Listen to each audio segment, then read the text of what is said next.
পানি পান করার সময় যদি মোচের মধ্যে পানি লাগে তাহলে তা হারাম হয়ে যাবে, কথাটা ঠিক কিনা? মোচে আপনার যদি পানি পান করার সময়, খাওয়ার সময় লেগে যায়, অনেকে বলে মাকরু হবে, অনেকে বলে হারাম হয়ে যাবে। এক লোক নাকি মদ পান করার সময় এরকম আপনার তার অনেক লম্বা মোচ, আবার মদও খাচ্ছে, তো মোচগুলা উঠে ধরে পান করতেছে। ওরা একজন জিজ্ঞেস করলে এরকম কেন করতেছে, এত কসরত কেন করতেছে? বলে যে এই মোচে লেগে গেলে এটা মাকরু হয়ে যাবে, সেজন্য এটা করতেছে। খাইতেছে কি? মদ। ভাই কি খাচ্ছেন সেটা হলো বিষয়। আপনার ঠোঁটে লাগছে না মোচে লাগছে না গালে লাগছে এটা বিষয় না।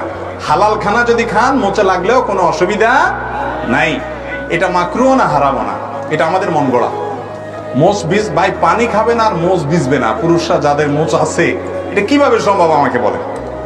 একটু মোচ ভিজবে না, এটা সম্ভব? তাহলে তোমরা সারাদিন আরাম খেতেছি, এটা ভুয়া কথা।